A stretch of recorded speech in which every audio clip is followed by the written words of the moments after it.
오늘은 열등감, 열등감입니다.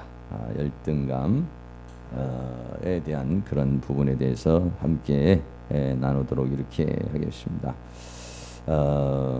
우리 안에 이런 그 사단이 심어놓은 감정들, 필요 없는 이런 감정이 있으면은 마음이 강하고 담대하지는 못해요.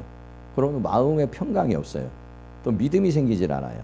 그렇기 때문에 결과적으로는 하나님과의 관계도 깨지고 사람과의 관계도 깨어지고 삶의 모든 관계에 있어서 마이너스 현상이 생긴다, 이렇게 말할 수가 있겠죠. 특별히 오는 이 열등감 또는 콤플렉스라고도 이렇게 말을 하죠. 그런 부분에 대해서 우리가 이제 함께 나누는데 미국인의 95%가 열등감을 가지고 있다고 그렇게 말하고 있어요. 우리나라도요 87%가 열등감을 가지고 있다고 그래요. 좀 이상하죠. 미국 같은 나라에 무슨 뭐 열등감이 있을까 이러는데요, 오히려 미국 사람이 더 열등감이 많다는 거예요. 그래서 우리나라에도 많은 사람들이 그런 열등감, 열등감은 그래서 거의 모든 사람들이 이 열등감을 가지고 있다, 이렇게 이제 우리는 말할 수가 있겠습니다. 그래서 근데 열등감이라는 게 꼭 나쁜 거냐, 그런 건 아니에요. 열등감이 긍정적인 부분이 있고 부정적인 부분이 있어요. 네.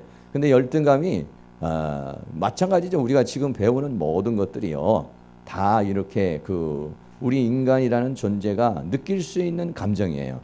근데 그것이 긍정으로 가면은 그 사람을 행복하게 만드는 거예요. 그 사람을 긍정적으로 발전시켜 주는 거예요. 근데 부정적으로 가면은 이제 그게 문제라는 것이죠. 열등감도 없어보세요. 뭐 다른 사람 다 1등하고 막 그냥 열심히 하는데 꼴등을 해도 전혀 느낌이 없다고 생각해 봐요. 다른 사람은 막 다 성공하고 잘 사는데 전혀 그냥 그런 것이 없다고 그러면 그건 이제 어떤 느낌이 없는 사람이죠. 느낌이 없는 사람. 다른 사람은 저렇게 막 성공하면 나 성공하고 싶다. 잘하면 나도 좀 잘하고 싶다. 뭐 이런 그 느낌이 있다는 건 좋은 거죠.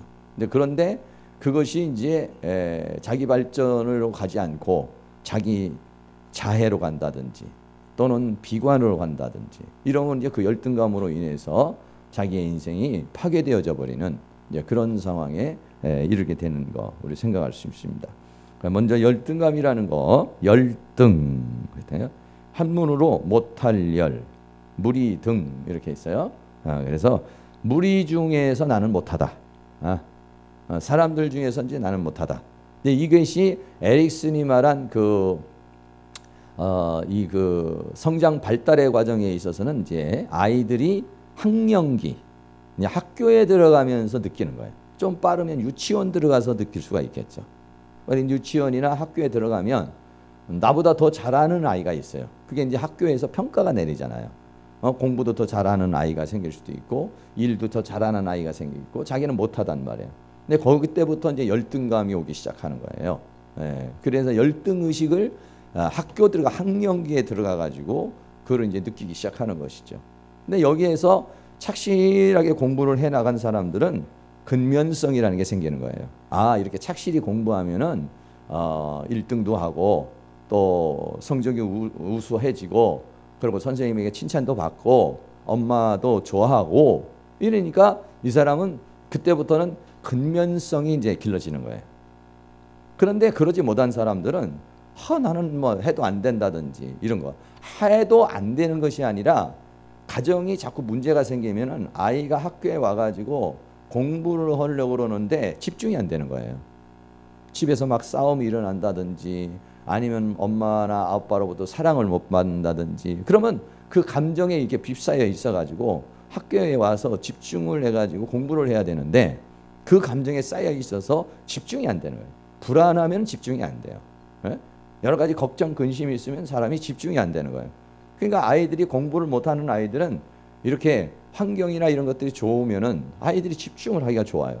근데 막 집에 막 불안하다든지 먹고 사는 문제 때문에 불안하다든지 부부싸움이 많이 일어난다든지 뭐 이러면은 자꾸 불안해서 집중이 안 되는 거예요. 그러니까 이제 그렇게 되는 거예요. 그래서 공부 시기를 놓쳤다든지 이러면 이제 자기가 이제 공부가 다른 사람보다 못하잖아요. 그러면 이제 이런 아이들은 근면성을 배우는 게 아니야. 이제 이런 아이들이 이제 자꾸 나중에 잘 안 하면 이 사람들은 복권을 사서 한 방에 왜? 착실하게 해가지고는 도저히 못 따라가는 거예요. 그러니까 도박성이 일어난다든지 사양성이 일어난다든지 이렇게 되는 거죠. 근데 착실하게 공부를 해서 이렇게 올라온 사람들은 편법을 쓰려고 그러질 않아요. 그냥 착실하게 공부하고 착실하게 일하면은 성과가 있다는 걸 자기는 알잖아요. 그러니까 그런 걸 하려고 그러지 않는다고요. 그런데 그렇게 못한 사람들이 모여서 고스톱 쳐서 다 따버려야지. 그런데 일반적인 사람은 그렇게 하지 않거든. 착실하게 공부해서 회사 다녀서 월급 가지고 살면 되지. 근데 그렇지 않은 사람들은 대박을 한번 터뜨리려고. 예? 그러니까 이제 그런 것들이 이제 그렇게 이제 심리가 발전하는 거예요. 예? 근데 이때 이제 이 열등감. 그러면 이제 막 열등감이 오면은 이제 근면성이 길러지지 못하면 이런 아이들은 이제 그런 것들이 이제 마음속에 생겨서 열등감 의식이 생기면 상대방에 대한 분노와 미움이 생겨. 저놈은 왜 나보다 더 잘해? 저거만 없으면 내가 괜찮은데. 뭐 이런 식으로 되니까 인간관계가 서로 사랑하고 협력의 관계가 되는 것이 아니라 미움의 관계, 분노의 관계, 저건 없으면 좋을 관계. 막 이런 식으로 발전하니까 이게 이제 안 좋은 것이죠. 예, 그래서 다른 사람보다 자기가 못하니까 다른 사람이 싫은 거예요. 다른 사람이 기분 나쁜 거죠. 그런 상황이 생길 수가 있습니다. 그래서 이거는 힘 있는 개인이나 집단에서 느끼는 감정이라고 이렇게 말해요. 이제 수치심하고 열등감하고는 좀 비슷해요. 그런데 구분한다면 수치심은 좀 죄성에서 가깝고, 물론 이제 공부를 못하고 그래도 수치심을 느낄 수는 있어요. 근데 수치심의 근본은 이 죄성하고 가까운 거예요. 열등감의 근본은 어떤 힘이나 능력이 다른 사람보다 내가 못하다. 이런 얘기죠. 내가 학교를 좀 덜 나왔다. 내가 성적이 좀 우수하지 못하다. 내가 좀 더 키가 크지 못하다. 내가 좀 더 이쁘지 않다. 뭐 이런 거예요. 이런 게 이제 열등감. 수치심은 자기가 어떤 범죄를 했다든지, 자기가 잘못했다든지 이런 거에 대해서 오는 이제 그런 것을 이제 수치심. 그래서 수치심하고 열등감하고는 좀 비슷하게 이렇게 이제 간다. 이렇게 말해요. 열등한 사람이 수치심을 느낀 사람이 열등을 이렇게 조금 비슷하게. 근데 구분한다면은 그렇게 말할 수 있는 것이죠. 열등감의 창안자라고 말할 수 있는 아들러라는 거였어요. 알프레드 아들러라는 그런 사람인데 이 사람이 어떤 사람이냐면은 오스트리아의 정신의학자예요. 오스트리아의 정신의학자이면서 심리학자.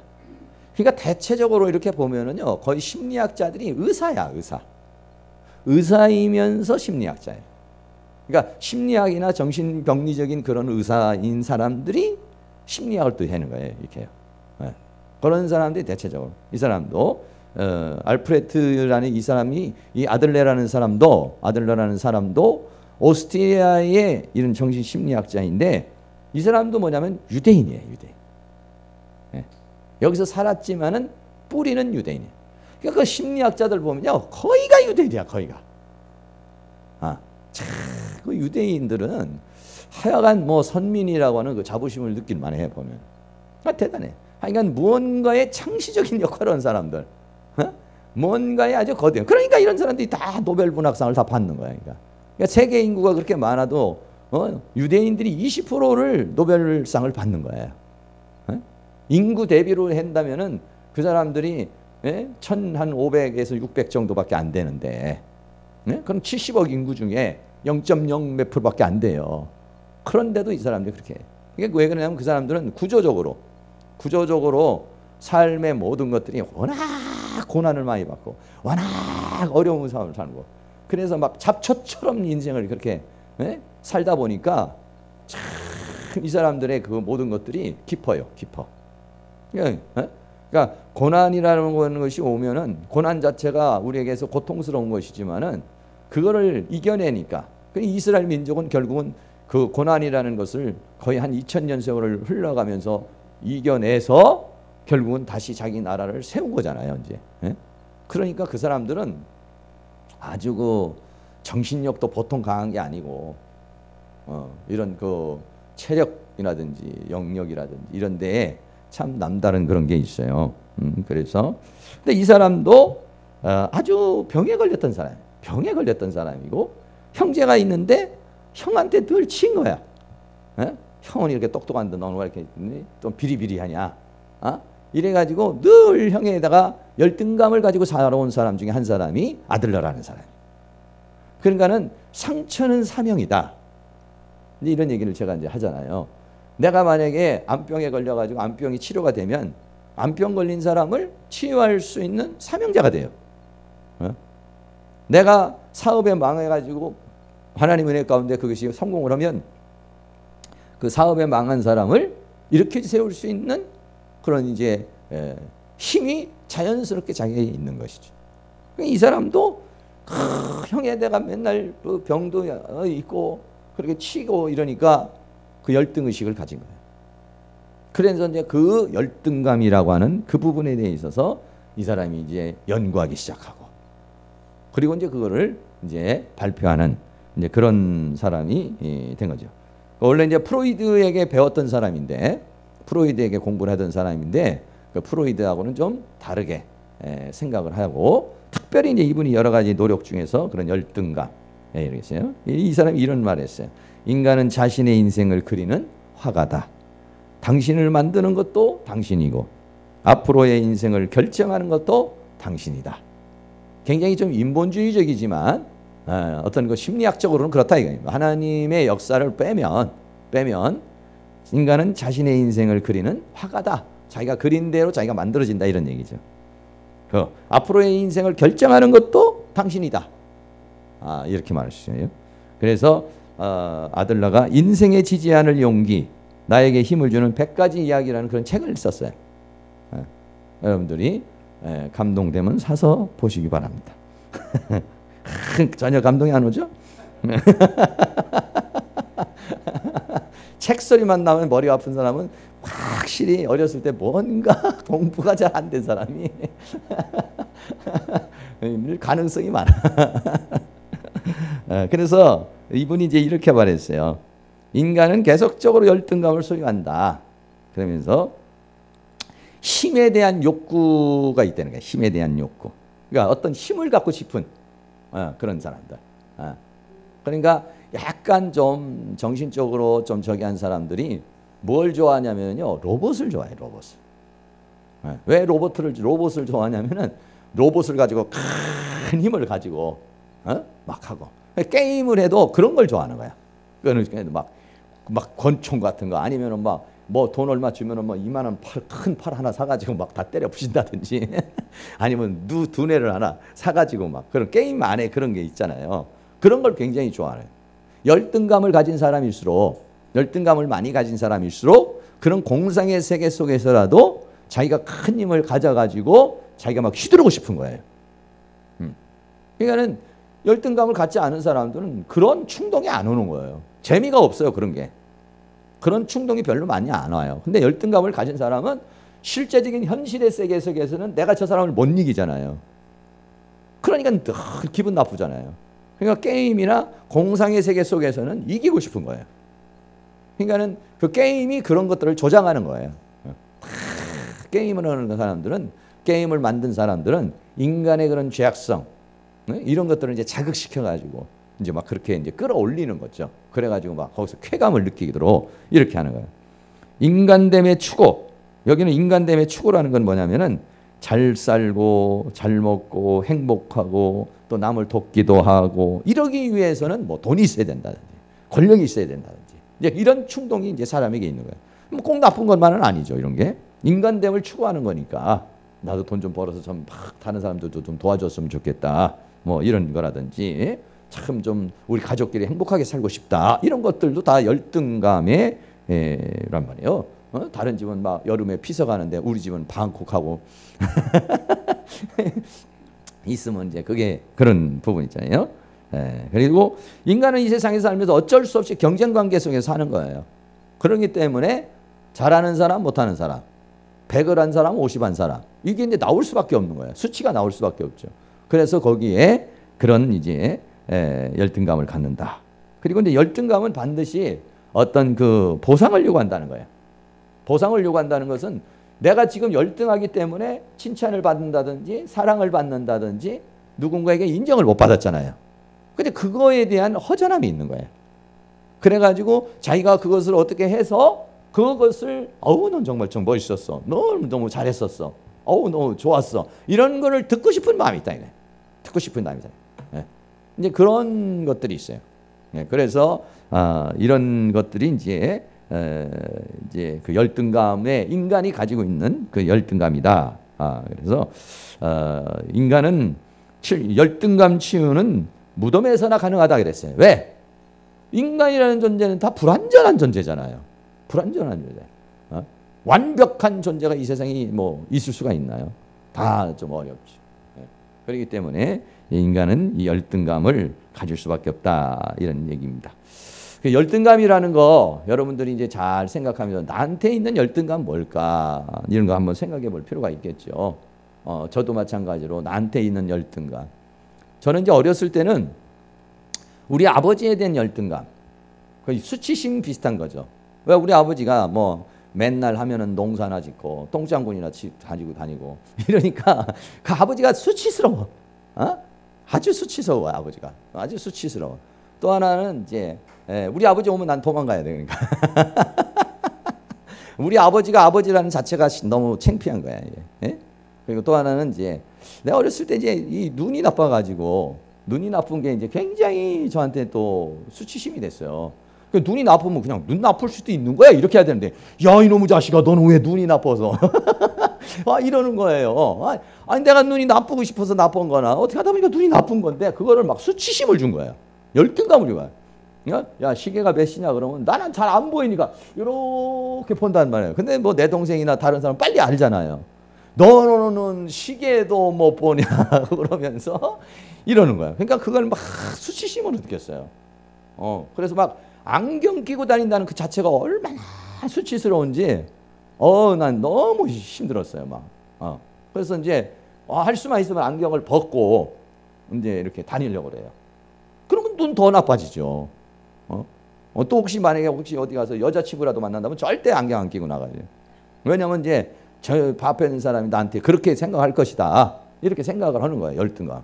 별것 아닌데 부모가 그냥 너는 뭐 어렸을 땐 다 누구나 눈 나쁠 수도 있는 거야. 안경 끼면 다 교정이 되는 거야. 이렇게 해주면은 내가 거기에 열등감을 가질 필요가 없죠.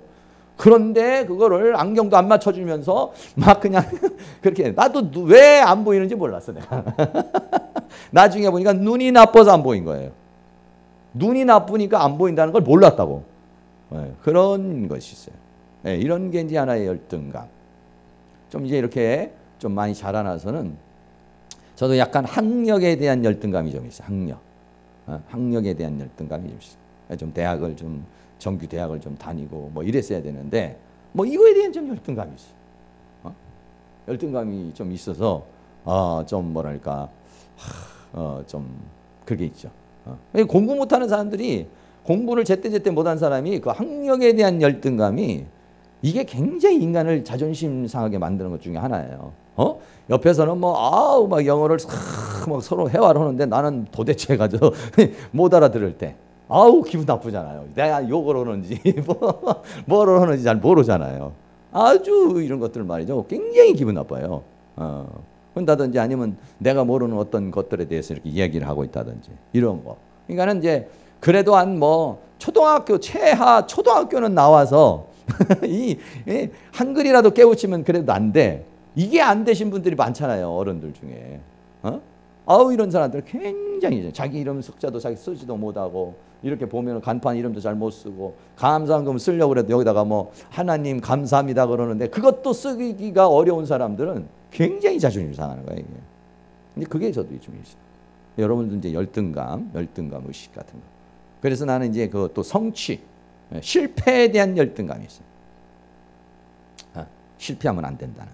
절대 안 된다는. 근데요, 제가 이렇게 보니까 성공한 사람은 다 쓰디 쓴 실패를 맛보더라. 근데 나는 이게 실패를 안 하려고 너무 바둥바둥한 거예요. 근데 이제 참 그게 어려워. 빨리 진작에 한번 확 실패를 했어야 돼. 목회를 하다가 완전 박살 나가지고 목회도 못하고 막 그 정말 막 비참한 그런 데에 빨리 한 번씩 들어가 봤어야 되는데 그거를 내가 용납을 못한 거죠. 그러니까 도전을 해야 되는 거야. 그러니까 뭐 죽일라면 죽이세요 하는 하나님, 망하면 망하려면 망하세요. 그냥 믿음으로 가겠습니다 하는데 그럴래니까 망하면 어떡하지? 망하면 우리 집 식구가 야 예수 믿더니 잘 좋다 꼴 좋다 이 얘기 방금 나올 거 아니에요. 그러니까 망하는 게 너무 두려운 거야. 근데 성공하려면 망해야 합니다. 난 지금 망하려니까 좀 너무 힘들어. 지금은 이제 뭐 이게 뭐 이제 한 30대나 40대에 한번 망해, 40대 정도에 망해야지. 이게 뭐 50대, 60대 이때는 망해가지고는 회복이 어렵잖아요, 회복이. 그러니까는 아주 그냥 하나님 앞에 박살, 아주 망신창이가 되는 게 아예 그런 사람은요 정말 이렇게 밑바닥까지 내려가 봐야 돼. 쫄딱 망해야 돼. 망해도 그러니까는 망신도 그런 망신이 없는 거지. 야 그렇게 가지고 목회 되겠다. 그러든지 아니면 주여 나에게 암병을 주세요. 그래가지고 암에 걸렸다가 다시 살아나든지 망했다가 성공을 하든지 병에 걸렸다가 새롭게 되든지 아이간 뭔가에 한번 인생에 밑바닥까지 가봐야 돼. 아우 나는 벌써 갔다 왔습니다 이러시는 분도 있겠지만 진짜 가버려야 돼. 아주 그러니까 저같이 목회를 하다가 밑바닥까지, 사업을 하다가 밑바닥까지. 근데 우리는 그게 두려움이 있어요. 나 이거 안 돼. 하나님 절대 난 그렇게 되면 안 됩니다. 그러면은 믿음의 도전을 못 하는 거예요. 도전을. 하나님 앞에는 한번 사드락과 메삭과 아벳노고 같은 그런 게 한번 있어야 되는 거예요. 난 뭐 풀속에다 집어넣으세요.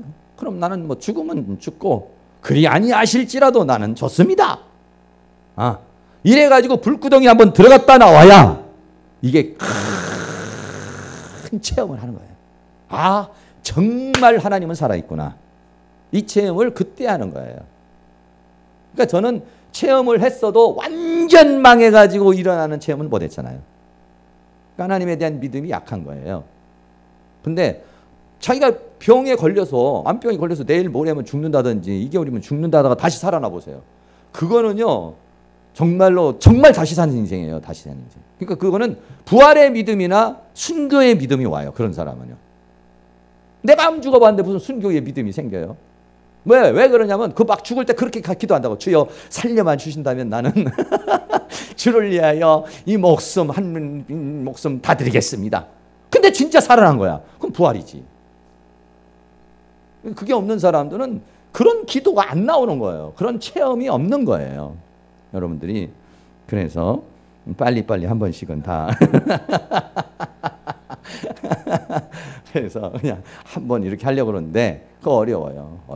예를 들어서 말하면 지금 이렇게 제가 지금 이렇게 있는데 예를 들어서 하나님 뭐 이 건물 다 그냥 뭐 교회 다 망하려면 망하고 뭐 신학교 망해도 좋고 건물 다 없어도 그렇고 나 그냥 바닥에서 혼자 있어도 좋습니다. 이렇게 기도를 할 수 있어야 된다고요. 그러니까 그냥 아무것도 없어도 좋습니다. 빈털털이라도 좋습니다. 이래야 되는데 이게 미련이 남는다고요. 주여 그랬다가 어떻게 해야 됩니까 이거. 난 망하면 안 되는데. 그러면은 이제 그 믿음이 그 수준에서 머무는 거예요. 자, 이 시간에도 열등감 김창옥 교수의 열등감에 대한 이야기 동영상 한번 볼 거예요. 이 사람은 열등감이 굉장히 많은 사람인데 열등감을 극복한 사람이죠. 그 열등감 때문에 오히려 성공한 사람이죠. 이런 사람들 얘기. 이 김창옥 교수 우리가 한번 들어봤을 거예요. 여러분들이 같이 한번 보도록 하겠습니다.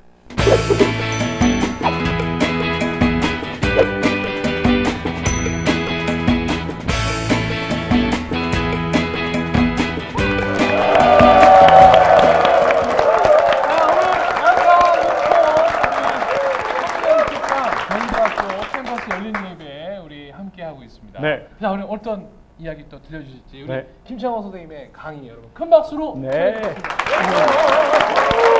네, 감사합니다.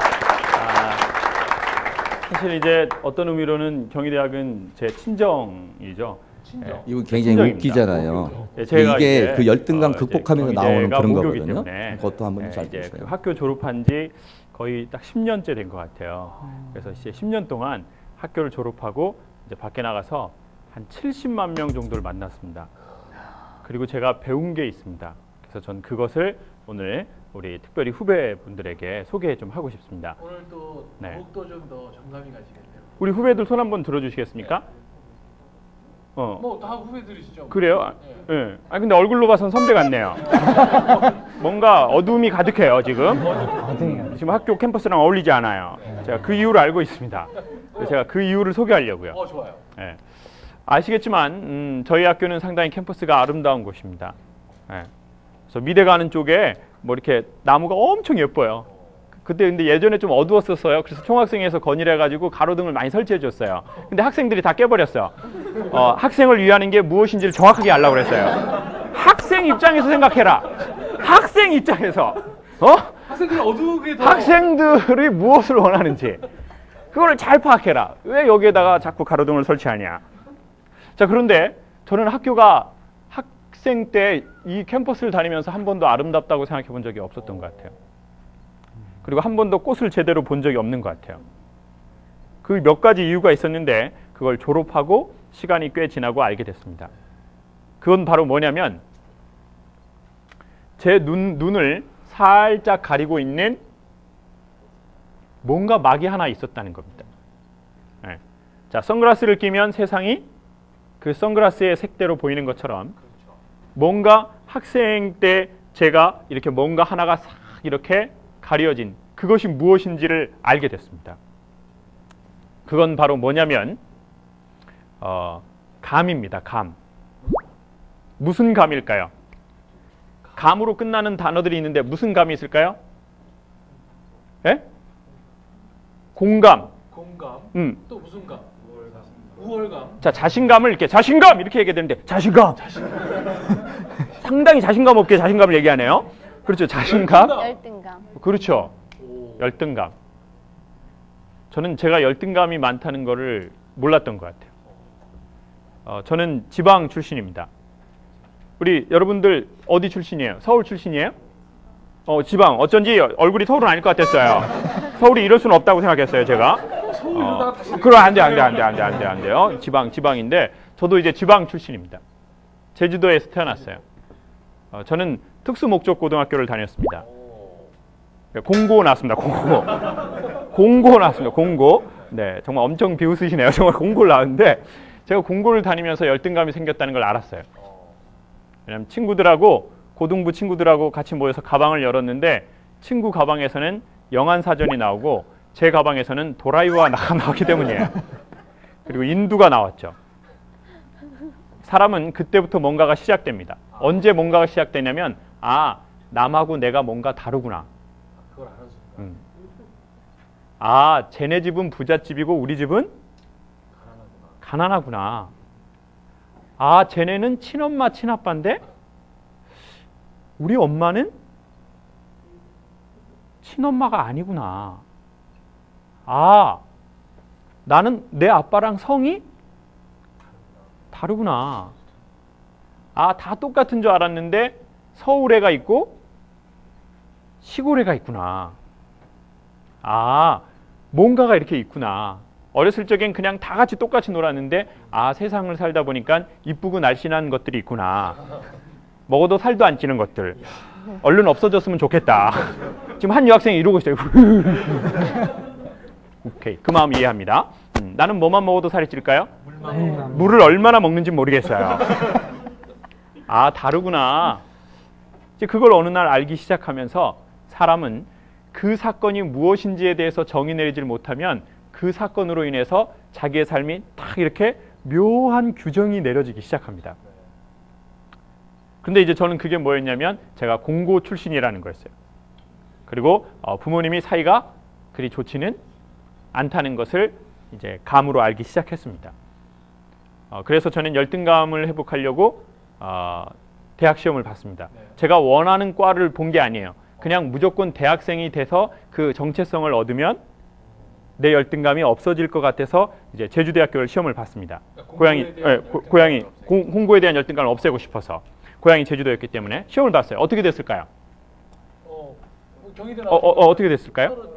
네, 여러분 바램대로 떨어졌어요. 여러분 바램대로 여러분이 기도하시고 바라시고 함께 합심하시고 함께 철야하셔서 제가 떨어졌어요. 야, 그게 단번에 우리 탓이 되고. 그렇죠. 아니 미래에서 이렇게 많이 원하시고 바라시는데 어떻게 제가 안 합격할 수가 이게 결국 떨어졌어요. 그래서 떨어지고는 저는 이제 재수를 했습니다. 근데 그때도 생각도 없었어요.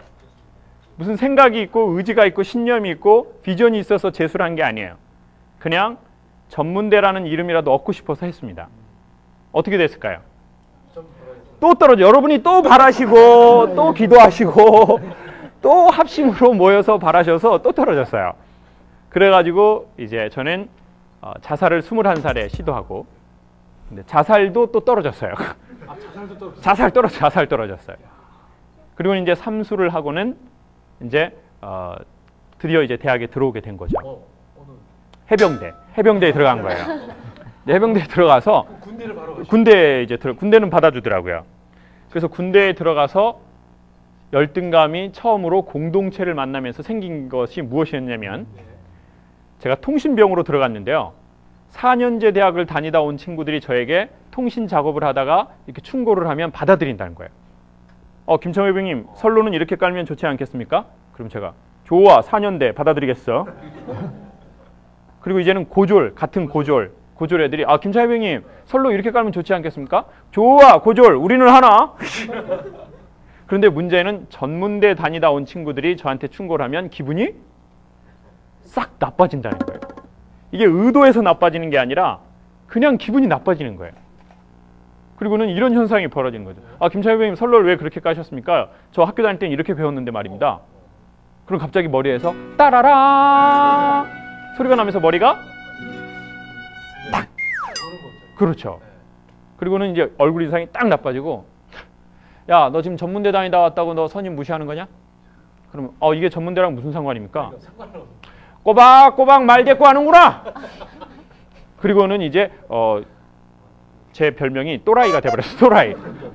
전문대 다니다 온 애들만 때린다고 또라이가 돼버린 거예요. 다 같이 때리면 또라이가 아닌데 전문대 다니다 온 친구들만 꼭 괴롭힌다는 거예요. 전문 또라이. 그런 건 부연 설명하지 맙시다. 자, 저도요 좀 상처 많아요. 저도 좀 영혼이 작아요. 그런데 이제 그래가지고 학교를 해병대학이죠.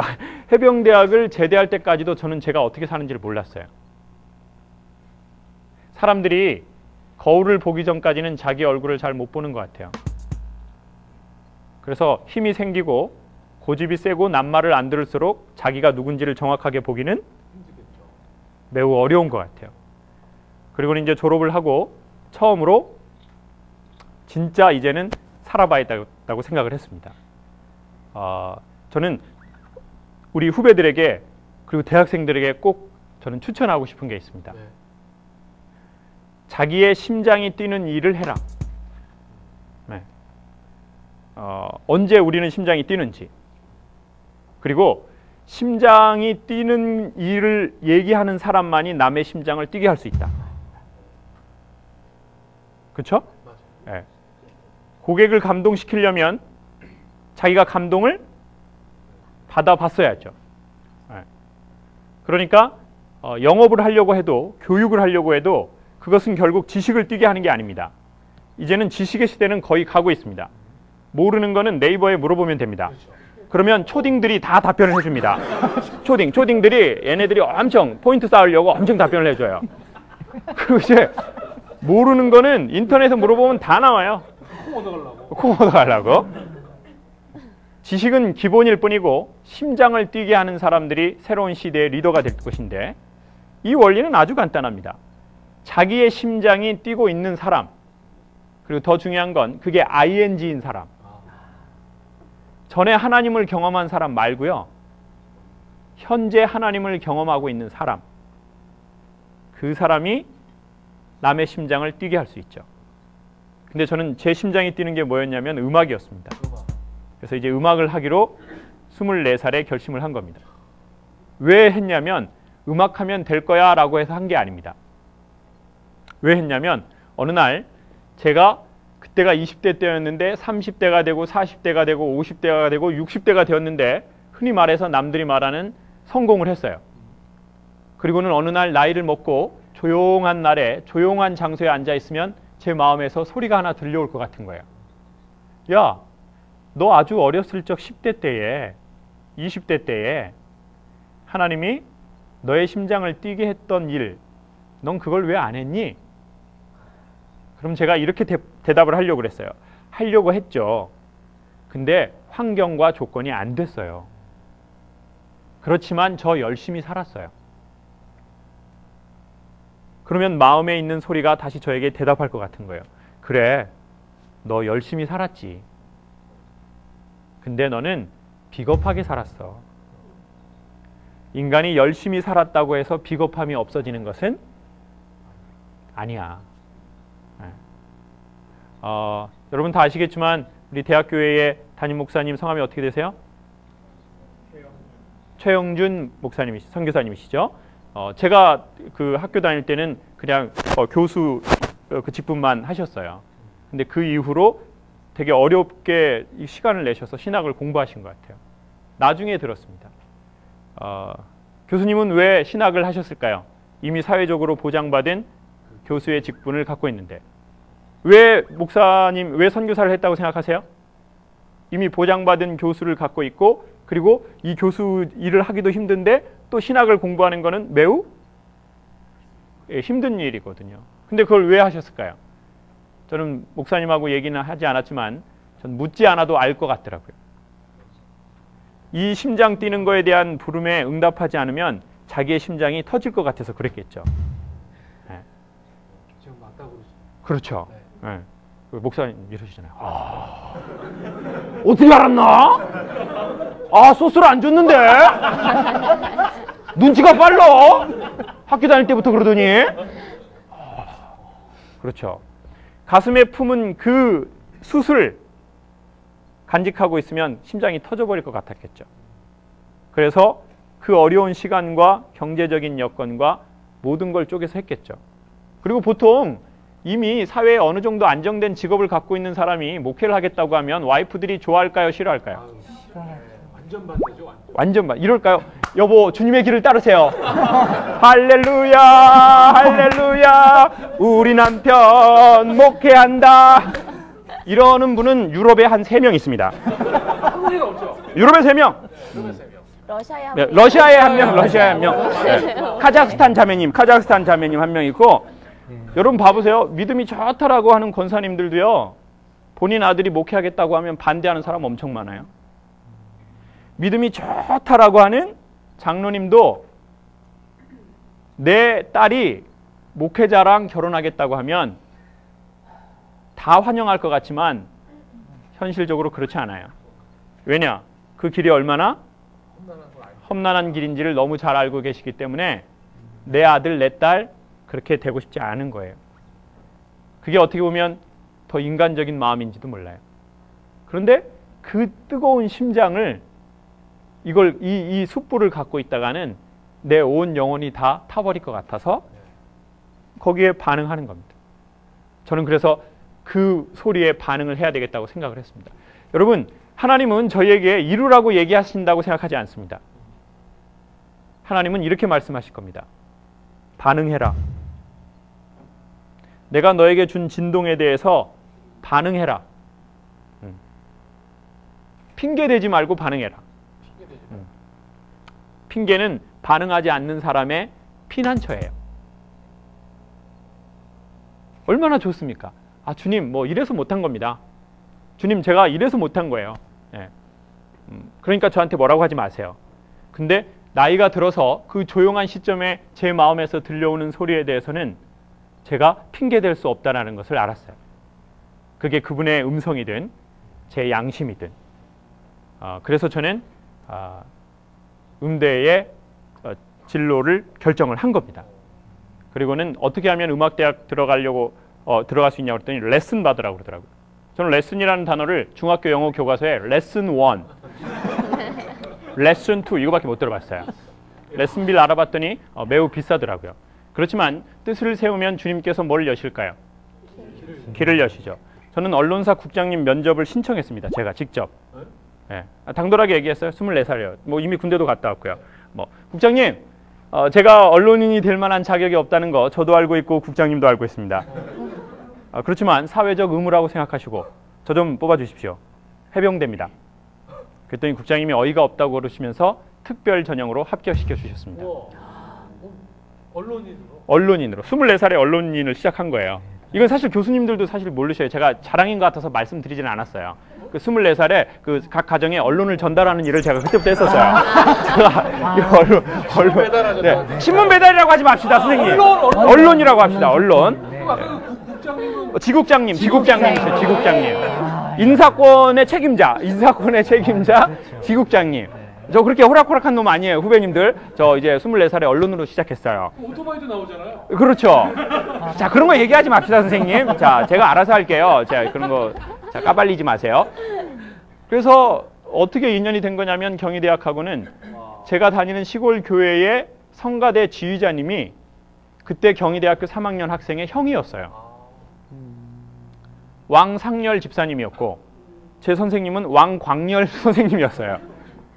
그래가지고 이 선생님한테 레슨을 받기 위해서 제주도로 올라온 거죠. 제주도에서 올라온 거예요, 서울로. 네. 여러분 꼭 추천하고 싶습니다.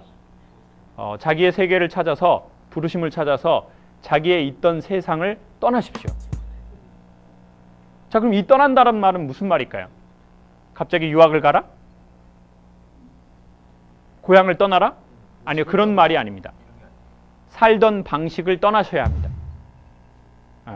새로운 세계를 가기를 원하면서 기존에 살던 방식을 산다면 오히려 더 머리가 아파질 뿐입니다. 새로운 세계를 원하신다면 기존에 살던 삶의 방식을 떠나야 됩니다. 새로운 세계를 원하면서 살던 방식을 떠나지 않으면 오히려 삶에 큰 짐만 지게 되는 겁니다. 선택한다는 말은 잘라서 버린다는 뜻입니다. 잘라서 버린다. 네. 그러니까 무엇을 선택한다는 것은 잘라서 버린다는 거죠. 내가 저 오파를 선택했어요. 그렇죠. 성가대 오파. 그 뜻은 무엇일까요? 다른 모든 놈들을 잘라서 버렸다는 뜻입니다. 그렇죠. 그런데 그 오파를 선택하면서 다른 오빠를 자르지 않은 상태. 이것은 나쁜 년입니다. 나쁜 년입니다. 예, 이건 양다리라고 하죠. 양다리. 예, 양다리. 그러니까 무언가를 선택했다면 우리는 무언가를 버렸을 겁니다. 버리지 않은 것은 사실 선택하지 않은 거죠. 그리고는 학교에 기적처럼 5개월 만에 레슨을 받고 들어온 거예요. 전 그래서 열등감이 없어질 줄 알았어요. 네. 제가 레슨을 경희대학으로 받으러 다녔거든요. 그래서 경희대학 캠퍼스 얼마나 멋집니까? 막 기둥에다가 기둥 밑에서 막 여학생들 막 이렇게 오빠하고 막 작업 걸고 있고 막 와우! 내가 이런 학교로 올 수 있으면 너무 좋겠다. 그리고 학생 식당 그때 갔는데요. 대학생들이 옆에다가 막 악보 같은 거 끼고 줄을 서서 먹는데 엄청 로맨틱하게 보이더라고요. 예, 네, 악보 영어로 된 거 막 모짜르지 막 이런 거 모짜르지. 배트맨 이런 거 막. 와우! 이게 캠퍼스구나.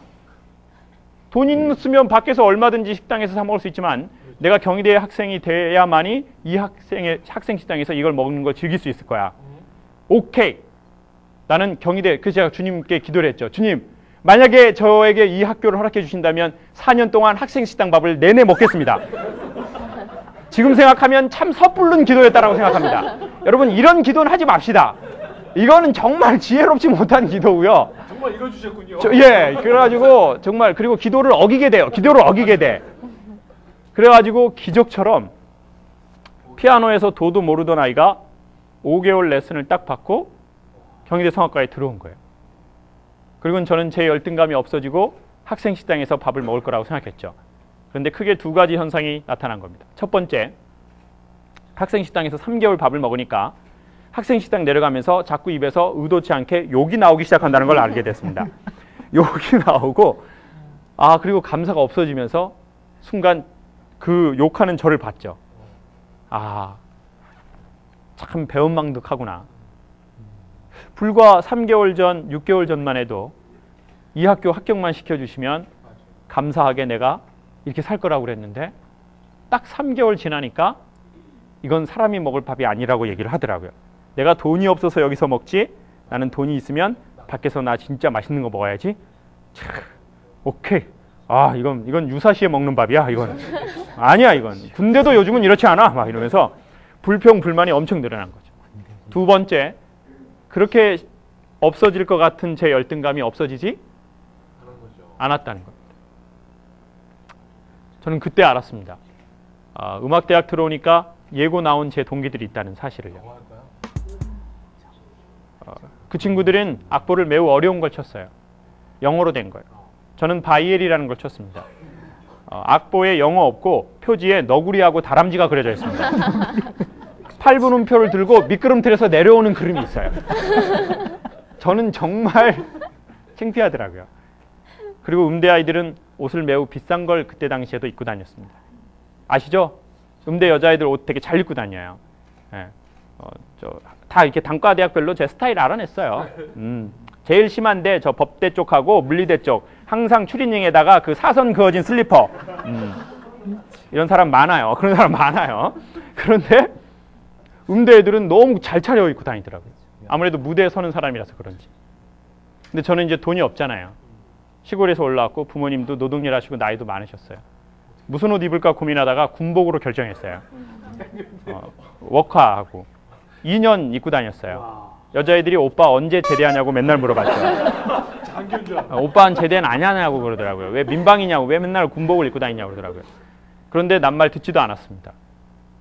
그리고는 나중에 알아냈습니다. 아, 열등감은 환경이 좋아지면 없어지는 것이 아니구나. 그리고 저는 학교를 편입하고 싶은 생각이 들더라고요. 아, 이거는 내가 원하는 학교가 아니야. 난 더 다른 어떤 거기로 가야 되겠어. 그리고 그때 알았습니다.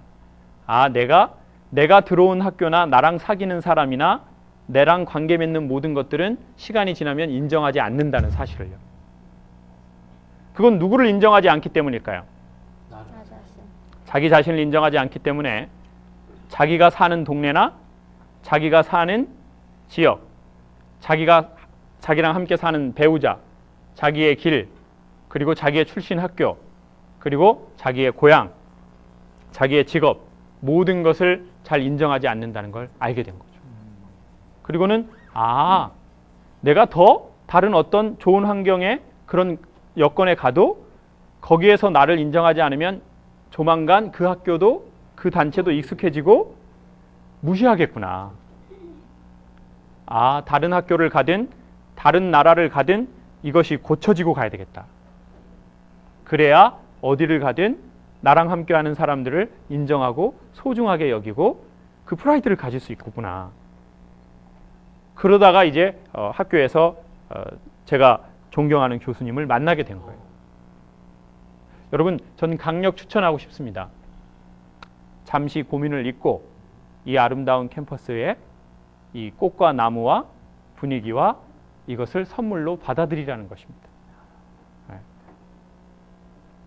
그러고 보니까 저는 학교 다닐 때 너무 근심만 하고 고민만 하고 나는 25세 학교를 들어왔는데 졸업하면 31인데 이런 생각만 많이 했던 것 같아요. 그래서 요즘 제가 31살 때 찍은 사진을 보니까 지금 사진보다 더 애가 힘들어 보인다는 사실을 알아냈습니다. 네. 그런 건 얘기하지 맙시다, 자꾸 선생님. 자, 여러분 얼굴에서 빛이 나기를 바랍니다. 그리고 그 빛이 나기 위해서는 우리가 던져야 할 주사위가 있습니다. 그리고 저는 그것이 젊음의 매력이라고 생각합니다. 그리고 나이가 들어도 그 소리에 대해서 반응하는 자는 영원한 젊은이라고 생각합니다. 그렇지만 나이가 20, 30대인데도 그 소리에 대해서 반응하지 않고 그 소리를 못 들은 척하고 그리고 그 소리에 대해서 주사위를 던지지 않는 자는 이미 젊은이가 아니죠. 그러니까 저희가 지금 나이가 젊든 아니면 나이가 어른의 연세가 되었든 우리는 계속해서 우리의 심장이 들려주는 거기에 대해서 삶의 주사위를 던졌으면 하는 바람입니다. 그리고 5월과 6월은 특별히 캠퍼스의 선물입니다. 이 좋은 모든 기간을 선물로 받아들이시고 핸드폰 한번 끄시고 미대 쪽에 한번 이렇게 가보십시오. 희한한 장면 많이 볼 수 있습니다. 아줌마들이 이런 거 하는 거 엄청 볼 수 있습니다. 이런 것도 하시고 막 나무에 배도 치시고 막 정말 동물의 왕국을 많이 볼 수 있습니다. 한번 꼭 가보십시오. 저도 꼭 가보고 싶어요. 꼭 가보십시오. 그리고 조용하고 시원한 그늘 밑에서 나지막하게 기도도 하시고, 그리고 학교 때가 아니면 즐길 수 없는 이 시간을 선물로 받아들이십시오. 고민만 하다가 보내기에 20대, 30대 초반의 삶은 너무 아깝습니다.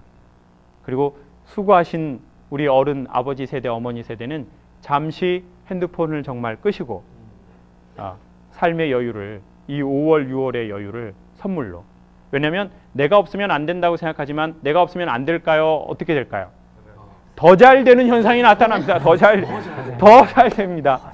어쩌면 주님께서 우리에게 원하시는 것은 우리가 하는 일보다도 우리의 존재 자체일 거라고 생각합니다. 이제는 열심히 일했으니 나랑 조금 여유 있는 시간을 가져도 좋다. 이제는 너무 많은 일을 해서 성과를 내려고 하지 마라. 이제는 나와 좋은 시간, 그리고 일이 좀 줄어도 좀 더 질이 좋은 그런 여유 있는 삶의 시간을 갖자라고 주님께서 5월, 6월에 저희를 캠퍼스로 초청하실 거라고 생각합니다. 고맙습니다. 네. 조금 정리 한번 해볼게요. 아주 좋은 얘기들 좀 많이 했죠. 근데 이분도 굉장히 그 열등감, 공고 출신 열등감 많이 이렇게 가지고 있어요. 근데 그냥 자기 나름대로 그거를 이렇게 생각하면 되는데 그걸 열등 의식을 가졌다는 것이 이제 좀 문제가 되겠죠. 근데 그게 이제 결국은 열등 의식이 자기를 자극해서 이렇게 또 그런 밑바탕을 해서 이제 이런 교수가 되고 그런 열등감 가진 사람에게 도전을 주는 그런 사람이 됐죠. 아까 말한 대로 짝퉁 인생이라는 거죠. 누구처럼 되려고 할 필요가 있느냐 이거죠. 자기는 자기인데, 자기는 자기인데 어떤 성공한 사람, 어떤 스타, 괜찮은 사람, 그게 뭐 어떤 롤 모델이 될 수는 있겠지만 그 사람 같이 꼭 돼야 된다는 법칙이 별로 없는 거죠. 그러면은 나중에 보면은 자기 인생을 산 것이 아니라 엉뚱한 인생을 살았다는 거예요. 짝퉁 인생을 살게 되는 그런 상황에 들어가게 된다, 이런 얘기죠. 그리고 또 하나는 자신의 그 심장이 뛰는 일을 해라. 그건 뭐냐면은 내가 할 때 즐겁고 내가 할 때 신나는 걸 하라는 거죠. 그게 이제 정말 자기에게 맞는 얘기, 맞는 건데, 그런데 이제 먹고 살기 위해서 뭐 여러 가지 이제 그런 것 때문에 생활이나 환경이나 이런 것 때문에 이제 그 자신의 심장을 뛰게 하는 일을 할 때에 다른 사람도 감동을 줄 수가 있다는 거예요. 감동을. 자기가 지금 설교를 하고 있는데 자기도 감동이 하나도 안 오는데 다른 사람에게 막 감동을 받으세요.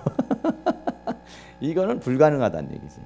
자기가 지금 그 하는 일이 너무 좋고 기분 좋고 막 신나고 깨달음이 좋고 은혜가 되고 그런 ING 계속적인 어떤 상태가 됐을 때 상대방에게도 그런 어떤 감동을 줄 수가 있다. 근데 내가 지금 하는 일이 감동이 안 돼. 내 심장 뛰는 일이 아니야. 난 이거 지금 해는 일이 아니야. 그러면 그걸 다른 사람에게도 그런 영향력을 줄 수가 없다는 거야. 근데 내가 너무 좋은 거야 지금. 너무 좋고 내가 너무 기분 좋은 거야. 그러면 그것은 다른 사람에게도 그런 영향력을 줄 수 있다는 것이죠. 잘 한번 생각해 보세요. 아주 그 좀 의미 있는 얘기예요. 이런 책을 쓴 사람도 있어요. 자기 심장이 지시하는 것을 잘 들어서 움직여라 하는 뭐 이런 책을 쓴 사람도 있는데 아주 그러니까 좀 뭐 신나는 일을 해라는 거죠. 신나는 일. 근데 이제 사람들은 자꾸 그 핑계를 댄다는 거죠. 핑계를 대고 핑계는 아주 그 안 좋은 그런 거죠. 그러니까 좀 과감하게 인생을 던져야 되는데 열등감이나 상처가 있는 사람들은 저같이 그러니까 실패에 대한 그 두려움을 가지고 있는 사람들은 과감한 대시를 못해요. 이렇게 어느 정도는 하는데요. 정말 과감한 대시를 못하는 거예요. 왜? 내가 너무 무리해서 이렇게 실패. 그러면은 이성으로 납득하는 선까지만 움직이지 이성을 넘은 믿음의 세계로 넘어가질 못해요. 넘어가더라도 그래도 가능성 있는 만큼만 믿지 가능성이 없다고 생각하는 것은 못 넘어가는 거예요. 못 넘어가는 거예요. 왜? 실패하면 어떡할까? 망신당하면 어떡할까? 이것 때문에 못하는 거예요. 그게 열등감, 수치심이에요. 이게. 근데 그걸 넘어가야 그 너머에 믿음의 세계가 있어요. 믿음의 세계는요, 망신 생각해야 돼요. 죽음, 목숨, 나 이러다가 죽으면 죽는다 이런 생각해야 되는데, 야, 지혜롭게 해야지 믿는다고 그래가지고 그렇게 참 너 좀 너무 감성적이야. 넌 틀렸어. 아, 맞아. 그럼 지혜롭게 해야지, 주여. 이렇게 하는 사람은요, 믿음의 역사를 볼 수가 없어요. 그런 사람은 아이가 지금 뭐 열이 한 30도 되는데 20도 되는데 막 기도를 하는데, 예를 들어서 22도 넘어갈 때마다 아니지, 이거 내 믿음으로 가는 게 이거 지혜롭게 해야 되는데 병원 가야 되는데 예, 그렇게 되는 거예요. 근데 이제 거기를 믿음은 뭐냐면 이성을 넘어가 버려야 돼. 그때의 역사가 일어나는데 그 실패라든지 이런 거를 두려워하는 사람은 그걸 못하는 거예요. 그러면 이제 믿음이 아닌 믿음이지.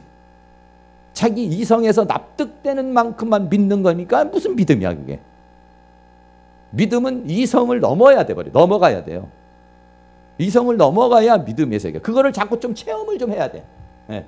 자기가 이렇게 이성을 넘어간 세계에서 상상할 수 없는 기적적인 역사를 자꾸 체험을 한 번씩 해. 그러니까 그러려면 도전이 돼야 되잖아요.